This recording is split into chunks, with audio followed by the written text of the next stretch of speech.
حضرت ابو ہریرہ اور حکیم بن حزام رضی اللہ عنہما کہتے ہیں رسول اللہ صلی اللہ علیہ وسلم نے فرمایا بہترین صدقہ وہ ہے جو بے پرواہی کے ساتھ دیا جائے، اور شروع کرو اس شخص سے جس کا نفقہ تم پہ واجب ہو۔ یہاں لفظ زہر غنن استعمال ہوا ہے۔ زہر کا مطلب ہوتا ہے پیچھے، اور غنا کا مطلب ہوتا ہے مالدار ہونا یا غنی ہونا، یعنی جب تم صدقہ کرو تو سب کچھ نہ دے ڈالو بلکہ اپنے لیے بھی کچھ باقی رکھو۔ اور دوسرا معنی جیسے کہ یہاں ہوا ہے کہ جو بے پرواہی کے ساتھ دیا جائے، یعنی انسان جب دے تو پھر نیکی کر دریا میں ڈال، بھول جاؤ۔ ایسا نہیں کہ تم دینے کے بعد پیچھا کرنا شروع کر دو، لینے والے پر احسان جتاؤ یا اس کو اذیت دو۔ اور اسی طرح ابتدا اس سے کرو جو تمہارا قریبی ہو، یعنی جن کی کفالت تم پہ فرض ہے، اپنے بیوی بچوں سے، اپنے گھر والوں سے، اپنے رشتہ داروں سے۔ اب یہاں پر بہترین صدقہ نمبر 1 اس شخص کا صدقہ جو دل کے اطمینان کے ساتھ خرچ کرے، دے کے بھول جائے، لینے والے کو دکھ نہ دے۔ اس کو کیوں بہترین صدقہ قرار دیا گیا؟ اس کو اچھا صدقہ کیوں کہا گیا کہ یہ اچھا صدقہ ہے؟ دیکھیے، بہترین صدقہ وہ ہے جو بے پرواہی کے ساتھ دیا جائے۔ کیوں بے پرواہی کے ساتھ دیے ہوئے صدقے کو بہترین کہا گیا؟ اور ظاہر کا معنی جیسے کہ آپ سب جانتے ہیں، پیٹھ یا پیچھے، غنن غنا کے، یعنی دینے کے باوجود پیچھے بھی کچھ باقی ہے، یہ مراد ہے اس سے۔ اور دوسرا، اگر غنا کو غنا نفس قرار دیا جائے تو اس سے مراد یہ کہ دینے کے بعد پھر آپ فقر یا محتاجی سے نہ ڈریں، جس کو دیا اس پر احسان نہ جتائیں اور بے فکر ہو جائیں کہ ضائع نہیں ہوگا، ریٹرن آئے گا۔ ہونا تو یہ چاہیے تھا کہ سب کچھ دے ڈالنے کو بہترین صدقہ کہا جائے، لیکن یہاں یہ کہا جا رہا ہے کہ سب کچھ دے ڈالنا بہترین صدقہ نہیں۔ بہترین صدقہ وہ ہے کہ جب آپ دیں تو دینے کے بعد آپ خود محتاج نہ ہو جائیں۔ قرآن پاک میں اس کے بارے میں ایک آیت آتی ہے، کیا؟ وَلَا تَجْعَلْ يَدَكَ مَغْلُولَةً إِلَىٰ عُنُقِكَ وَلَا تَبْسُطْهَا كُلَّ الْبَسْطِ فَتَقْعُدَ مَلُومًا مَحْسُورًا۔ لا تبسطها كل البسط، اسے روکا گیا ہے، سب کچھ دے ڈالنے سے روکا گیا ہے۔ کیوں؟ فَتَقْعُدَ مَلُومًا مَحْسُورًا، ورنہ تم خود عاجز، محتاج، درماندے، ملامت زدہ ہو کے بیٹھ جاؤ گے، خود لوگوں کے آگے ہاتھ پھیلانے لگو گے۔ اور بہترین صدقہ کون سا ہے؟ جو تم سب سے پہلے اپنے گھر والوں کے اوپر خرچ کرتے ہو۔ اب گھر والوں پہ خرچ کرنا فرض ہے، تو فرض کی ادائیگی پر اجر بھی زیادہ ہے، جیسے نفل پر بھی ثواب ہے، لیکن اگر آپ فرض نماز چھوڑ کر نفل پڑھ رہے ہیں تو نفل فائدہ مند نہیں، پہلے فرض ادا کریں۔ اسی طرح جب آپ باہر دینے لگے تو پہلے دیکھ لیں کہ گھر والوں کے پاس ہے یا نہیں۔ اب آپ سوچ رہے ہوں گے کہ وہ پھر ان صحابی نے گھر والوں کو بھوکا چھوڑ کے دوسروں کو کیوں دیا؟ بتائیے، ہر حکم کے اندر استثنائی صورتیں موجود ہوتی ہیں۔ جیسے غزوہ تبوک کے موقع پر حضرت ابوبکر نے جب سب کچھ دیا تو وہ ایک ایمرجنسی کی کیفیت تھی، اس وقت دین کے جغرافیائی سرحدیں جو ہیں ان کی حفاظت بھی مقصود تھی۔ اگر اس وقت مال خرچ نہ کیا جاتا اور بیوی بچوں اور گھر کو دیکھا جاتا تو پھر اگر دین ہی باقی نہ رہتا تو باقی کیا باقی رہتا؟ تو ایک بڑی ضرورت آ گئی سامنے۔ کچھ چیزیں ہیں جو عام حالات کے لیے ہیں اور کچھ ہیں جو خاص حالات کے لیے ہوتی ہیں۔ اسی طرح جس خاص کنڈیشن میں وہ شخص آیا تھا اس میں کہیں بھی اس کے لیے کھانا نہیں تھا، مسافر تھا، مہمان تھا، اور پھر وہ لفظ اگر آپ کو یاد ہو، اکرمی ضیف رسول اللہ صلی اللہ علیہ وسلم، کہ رسول اللہ کے مہمان کی عزت، یعنی یہ بھی ایک بہت بڑی بات ہے کہ کوئی شخص کہاں سے ریکمینڈ ہو کے آ رہا ہے، اس کے ساتھ مجھے کیسے معاملہ کرنا ہے۔ اور بعض اوقات میں بھی بھوکا، دوسرا بھی بھوکا، لیکن دوسرے کی بھوک میری بھوک سے زیادہ ہے، دو ضرورتیں سامنے آ گئی، تو پھر کیا دیکھا جائے گا؟ کس کی ضرورت زیادہ ہے، تو وہاں خرچ کیا جائے گا۔ وعن ابی مسعود قال قال رسول اللہ صلی اللہ علیہ وسلم اذا انفق المسلم نفقة على اهله وهو يحتسبها كانت له صدقة متفق علیہ۔ وعن ابی مسعود، ابو مسعود رضی اللہ عنہ سے روایت ہے، قال، کہا، قال رسول اللہ، فرمایا رسول اللہ صلی اللہ علیہ وسلم نے، اذا انفق، جب خرچ کرتا ہے، المسلم، مسلمان، نفقتاً، کوئی خرچ، علی اہلہ، اپنے گھر والوں پر، وہوا، اور وہ، یحتسبها، ثواب کی امید رکھتا ہے اس سے، کانت، ہے، لہو، اس کے لیے، صدقہ، صدقہ، متفق علیہ، متفق علیہ روایت ہے۔ حضرت ابو مسعود رضی اللہ عنہ کہتے ہیں، رسول اللہ صلی اللہ علیہ وسلم نے فرمایا کہ مسلمان جب اپنے اہل و عیال پہ خرچ کرتا ہے اور اس سے ثواب کی توقع رکھتا ہے تو یہ بھی اس کے لیے صدقہ ہی شمار ہوتا ہے۔ کتنی خوبصورت بات، کتنا خوبصورت ہے یہ دین۔ آپ اپنے فرائض ادا کریں لیکن احسان جتا کے نہیں، اپنے گھر والوں کو دے رہے ہیں لیکن ان پہ بھی احسان نہیں. بہت سے والدین کو دیکھا گیا کہ وہ بچوں کی تعلیم پہ اگر خرچ کرتے ہیں تو جینا حرام کر دیتے ہیں ان کا. تم پہ اتنا اتنا اتنا خرچ کر چکے ہیں. ایون اپنی اولاد کے ساتھ یا بیوی کے ساتھ بھی احسان کریں تو جتانا نہیں چاہیے. اور دوسری بات یہ ہے کہ اگر بچوں پر بھی آپ خرچ کرتے ہیں، اور خاص طور پر اگر ماں خرچ کرتی، کیونکہ باپ پر تو فرض ہے ہی، اس کو تو فرض ادا کرنے کا اجر ملے گا، لیکن اگر ماں محنت کر کے بچوں کو پال رہی ہے تو اس کے لیے دگنا اجر ہے، صدقے کا بھی اور قرابت داری کے حق کا بھی. اصل چیز کیا ہے پھر اجر کے اضافے میں؟ اصل بنیاد کس چیز کی ہے؟ نیت کی.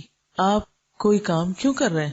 وعن ابی ہریرہ قال قال رسول اللہ صلی اللہ علیہ وسلم دینار انفقتہ فی سبیل اللہ ودینار انفقتہ فی رقبہ ودینار تصدقت به علی مسکین ودینار انفقتہ علی اہلک اعظمها اجرا الذی انفقتہ علی اہلک رواہ مسلم. عن ابی ہریرہ، ابو ہریرہ رضی اللہ عنہ سے روایت ہے، قال کہتے ہیں قال رسول اللہ صلی اللہ علیہ وسلم، رسول اللہ صلی اللہ علیہ وسلم نے فرمایا دینار ایک دینار انفقتہ خرچ کیا تم نے اس کو فی سبیل اللہ اللہ کے راستے میں، ودینار اور ایک دینار انفقتہ خرچ کیا تم نے اس کو فی رقبۃ گردن چھڑانے میں، ودینار اور ایک دینار تصدقت بہ صدقہ کیا تم نے ساتھ اس کے علی مسکین اوپر مسکین کے، ودینار اور ایک دینار انفقتہ خرچ کیا تم نے اس کو علی اہلک اپنے گھر والوں پر، اعظمها اجرا سب سے بڑا اجر کے اعتبار سے، الذی وہ ہے جو انفقتہ خرچ کیا تم نے اس کو علی اہلک اپنے اہل و عیال پر. رواہ مسلم، اسے مسلم نے روایت کیا ہے. حضرت ابو ہریرہ کہتے ہیں کہ رسول اللہ صلی اللہ علیہ وسلم نے فرمایا کہ ایک دینار وہ ہے جو تو خدا کی راہ میں خرچ کرے، ایک دینار وہ ہے جس کو تو غلام آزاد کرنے میں خرچ کرے، ایک دینار وہ ہے جس کو تو مسکین پر صدقہ کرے، ایک دینار وہ ہے جس کو تو اپنے اہل پر خرچ کرے. ان سب میں اپنے اعتبار سے سب سے بڑا دینار وہ ہے جس کو تو اپنے گھر والوں پہ خرچ کرے. آپ سب کو ایک وعدہ کرنا ہوگا مجھ سے، سب بیٹوں والی مائیں اپنے بیٹوں کو یہ حدیث لفظ لفظ پڑھائیں گی. سب ساسیں جو اس وقت ساس بن چکی ہیں خاص طور پر بیٹوں کو یہ حدیث سنائیں گی. یہ قرض ہے آپ پر. آپ کو پتا ہے بہت سے جھگڑے کہاں سے شروع ہوتے ہیں؟ کہاں سے شروع ہوتے ہیں؟ جب مرد حضرات اپنی ذمہ داری نہیں پوری کرتے. کیوں نہیں کرتے؟ اس کے کئی اسباب ہو سکتے ہیں. اس میں ایک سبب یہ ہوتا ہے کہ بیٹا کرنا چاہتا ہے، ماں نہیں کرنے دیتی، کہتے سب کچھ بیوی کو ہی دے ڈالو گے، سب کچھ بچوں پہ خرچ کر ڈالو گے. ٹھیک ہے، اس میں اعتدال چاہیے، سب کچھ بچوں اور بیوی کے لیے نہیں، لیکن ان کی ذمہ داری پوری کرنا. اگر مائیں یہ تعلیم اپنے بچوں کو دیں گی اور بچے آگے اپنی بیویوں کا اور بچوں کا خیال کریں گے، ان کا دھیان رکھیں گے، تو اس سے فائدہ کیا ہوگا؟ گھر میں خوشی ہوگی، گھر میں سکون ہوگا، تو آپ سب کام اچھے سے کر سکیں گے. اور دوسری بات یہ ہے کہ جب اپنے گھر والوں کو چھوڑ کے دوسروں کو دیا جاتا ہے، اس سے کیا ہوتا ہے نقصان؟ جو لے کے جاتے ہیں ان کے لیے دلوں میں نفرت اور عداوت پیدا ہوتی. پھر اوپر سے کہا جاتا ہے کہ آپ پھوپھی کے ساتھ اچھا سلوک نہیں کر رہے، آپ فلاں کے ساتھ اچھا نہیں کر رہے. مائیں یہ تو بیٹوں کو ضرور سکھاتی، دیکھو بہن ہے تمہاری، اس کو بھی دینا ہے، یہ بھانجے ہیں، یہ بھتیجے ہیں، یہ فلاں ہے، یہ فلاں ہے، سب کو دینا. نہیں سکھاتے تو کیا نہیں سکھاتے؟ بیوی کو بھی دینا. بیوی کا اگر وہ شوہر دل جیتیں گے تو کس کو فائدہ ہوگا؟ بالکل مدر ان لا کو ہی فائدہ ہوگا. لیکن اس کا یہ مطلب نہیں کہ بیویاں پھر واحد وارث بننا چاہیں سارے مال کی. دیکھیے مرد حضرات عام طور پر ان معاملات میں بیوی پہ بہت انحصار کرتے ہیں. وہ کہتے ہیں جدھر تم چاہو دے دو. اکثریت کو میں نے یہ دیکھا ہے، جو چاہو کرو. اب عورت کے ہاتھ میں ایک چیز آ گئی، اب ایک اور آزمائش، ہر نعمت آزمائش. اب اس پہ کیا فرض عائد ہوتا ہے کہ وہ سارا کچھ چھپا کے اپنے پاس ہی نہ رکھ لے. پھر اگین جب بہو پہ بات آتی ہے تو بہو اور بیٹی کے یا نند بھاوج کے آپس میں تعلقات کیوں خراب ہوتے ہیں؟ مثلا شوہر نے کچھ دیا، بہن کو نہیں دکھانا، چھپانا ہے، ساس سے بھی چھپانا ہے، اس سے بھی چھپانا ہے، اس سے بھی چھپانا ہے. اس کے کوئی وجوہات ہو سکتے ہیں، لیکن ان مسائل کو کم کرنے کے لیے اصل جو چیز چاہیے وہ دلوں کا بڑا ہونا ہے. جو لے جاتا ہے لے جائے، میرا حصہ کوئی بھی نہیں لے جا سکتا. میں نے انشور کرایا ہوا ہے، کوئی نہیں لے جا سکتا میرا. جو میرے حصے میں وہ آئے گا، اور اگر اللہ ہی نے نہیں لکھا میرے حصے میں، کسی کو دینے کی توفیق نہیں ہوگی، چاہے میں ٹکرے مار کے مروں، نہیں مل سکتا، لکھا ہی نہیں میری قسمت میں. تو اس لیے ان معاملات میں تھوڑی بے پرواہی کی بھی ضرورت، تھوڑی نہیں بلکہ بہت، دلوں کی وسعت کی بھی ضرورت ہے. شوہر رازق نہیں ہوتے، رازق کون ہے؟ اللہ. اگر وہ ہمیں دینے کی بجائے ماں کو دے رہے ہیں بہن بھائیوں کو دے رہے ہیں، باہر کہیں دے رہے ہیں، تو اس پہ بہت جلنے کوڑنے کی ضرورت نہیں. جو آپ کا وہ آ جائے گا، جو اللہ نے آپ کے لیے لکھا ہے وہ کہیں سے بھی آئے گا. تو جب تک ہم بھروسہ اللہ کی ذات پہ نہیں کریں گے نا تو بات نہیں بنے گی. یہ قصہ سنا رہی ہیں کسی کا کہ بیٹا جاب بھی کرتا تھا، بزنس بھی کرتا تھا، جو مال کماتا تھا ماں کو لا کے دیتا تھا. عام طور پہ ایسے ہی ہوتا ہے، بچے ماں سے اٹیچڈ ہوتے ہیں، سب کچھ انہیں کو سمجھنے لگا.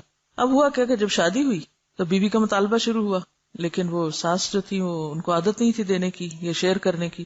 تو اب نقصان کیا ہوا کہ بہو جو ہے وہ مسلح پہ بیٹھ گئی، یار رب بزنس خراب ہو، نہ مجھے دے نہ اس کو دے، کسی کو بھی نہ ملے. ہاں پھر لوگ انتہا پسندی میں یہاں تک پہنچ جاتے ہیں کہ اگر میرا نہیں تو کسی کا بھی نہیں. تو یہ طرز عمل بھی درست نہیں. یاد رکھیے کوئی بھی اصلاح ہو نہیں سکتی جب تک کہ دو طرفہ دونوں طرف سے دل نہ بڑا کیا جائے، دونوں فرائض ادا کرنے میں نہ لگ جائے. اگر دونوں حقوق مانگنے میں لگ گئے تو مسئلہ خراب ہوگا. تو یہاں پر آپ دیکھیے کہ خیر کے کاموں میں خرچ کرنے کا بھی اجر بتایا گیا، لیکن اس کے ساتھ ساتھ اہل و عیال پہ خرچ کرنا بھی باعث اجر و ثواب ہے. اور ذمہ داری میں نے آپ پہ امانت ڈال دی ہے، بیٹوں کو یہ حدیث سنانی ضرور ہے اپنی زبان سے.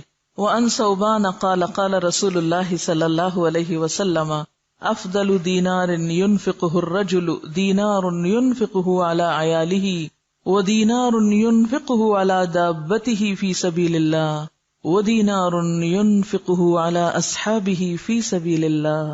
رواہ مسلم. وَأَنْ ثوبان رضی اللہ عنہ سے روایت ہے، قال کہا، قال رسول اللہ صلی اللہ علیہ وسلم کہ رسول اللہ صلی اللہ علیہ وسلم نے فرمایا، افضل دینار بہترین دینار، ينفقہ خرچ کرتا ہے اس کو، الرجل ایک شخص، دینار وہ دینار ہے، ينفقہ جسے وہ خرچ کرتا ہے، علی عیالہ اپنے گھر والوں پر، ودینار اور دینار، ينفقہ خرچ کرتا ہے اس کو، علی دابتہ اپنی سواری پر، فی سبیل اللہ اللہ کے راستے میں، ودینار اور ایک دینار، ينفقہ خرچ کرتا ہے اس کو، علی اصحابہ اپنے دوستوں پر، فی سبیل اللہ اللہ کے راستے میں. رواہ مسلم، اسے مسلم نے روایت کیا. حضرت ثوبان کہتے ہیں کہ رسول اللہ صلی اللہ علیہ وسلم نے فرمایا کہ بہترین دینار جس کو آدمی خرچ کرتا ہے وہ دینار ہے جس کو وہ اپنے گھر والوں پہ خرچ کرتا ہے، اور وہ دینار جس کو وہ اپنے اس جانور پہ خرچ کرتا ہے جس کو پالا ہے اس نے اللہ کے راستے میں جانے کے لیے، اور وہ دینار جس کو وہ خرچ کرتا ہے اپنے دوستوں پر اللہ کے راستے میں. اسے مسلم نے روایت کیا. اب آپ دیکھیے کہ پھر سب سے پہلے گھر والوں کی بات ہے. گھر والوں کو مطمئن کرو، کیونکہ جب انسان گھر والوں کو مطمئن کر دیتا ہے نا تو وہ اس کے مددگار بن جاتے ہیں. جب وہ مددگار ہو جاتے ہیں تو ان سے بہتر مددگار پھر کوئی نہیں ہوتا. آپ کے لیے زندگی آسان ہو جاتی ہے. اور آپ نے دیکھا ہوگا اکثر کہ اگر گھر کے اندر چخبخ ہے، گھر کے اندر کھینچا تانی ہے، تو آپ باہر کتنا بھی سکون کا وقت گزار کے آئیں، جب تک گھر میں سکون نہیں تو زندگی بیکار ہے. گھر میں سکون لینے سے نہیں دینے سے آتا ہے. آپ دینے والے بن جائیں، خدمت کرنے والے بن جائیں، محبت کرنے والے بن جائیں، دینے والے بن جائیں، تو آپ دیکھیں گے کہ بہت ساری خوشیاں جو آپ کروڑوں میں نہیں خرید سکتے وہ آپ کے حسن سلوک سے آپ کو ملنے لگیں گی، آپ کی بے نیازی سے آپ کو ملنے لگیں گی، آپ کے اللہ پہ توکل اور بھروسے کی وجہ سے آپ کی طرف پلٹیں گی. تو یہاں پر آپ دیکھیے کہ سب سے افضل دینار گھر والوں پہ خرچ کرنا. آپ نے گھر والوں کو کھلا دیا، پلا دیا، ضرورت کی چیزیں دے دی، پوری کر دی، وہ مطمئن ہے. اب آپ نکلیے باہر جانے کے لیے سواری چاہیے، اور سواری اللہ کے دین کے لیے. آج کل کوئی دابا یعنی کوئی جانور وغیرہ، جیسے گھوڑا گدھا تو نہیں ہوتا، لیکن گاڑیاں شاید گھوڑوں گدھوں سے بھی زیادہ خرچہ مانگتی ہیں. ہر تھوڑے دن کے بعد پیٹرول کی قیمت اوپر چلی جاتی. جب اوپر جاتی تو آپ سوچتے ہیں اوہ میرا فلاں اور فلاں وزٹ، اس کا کیا بنے گا. پہلا خیال یہ نہیں آتا گھر کے کاموں کا کیا، پہلا یہ آتا اوہ اب تو شاید میں پڑھنے نہ جا سکوں، اب تو شاید میں فلاں جگہ درس پہ نہ جا سکوں، پیٹرول بہت مہنگا ہو گیا. اب یہ جو آپ صدقہ باہر ادھر ادھر کرتے رہتے ہیں، وہ صدقہ اپنے ہی گاڑی میں کریں، یا گاڑی کی مرمت. آپ کو پتا ہے کہ گاڑی کی مرمت بھی پھر ہزاروں مانگتی ہے، اسی گاڑی پہ لگائیں. اگر آپ کو کسی اور کو دینے کی نہیں بھی فرصت ملی تو جو گاڑی آپ اللہ کے راستے میں استعمال کر رہے ہیں وہ پیٹرول کھائے یا موبائل یا پھر مرمت CNG واٹ ایور، وہ کیا ہے؟ فی سبیل اللہ، صدقہ ہے. گاڑی پر لگانا صدقہ ہے. اور اگر آپ صدقے کی نیت سے لگائیں گے کہ یا رب یہ سواری اللہ کے راستے میں مجھے دور دور لے جاتی ہے، تو بہترین صدقہ ہے. اور پھر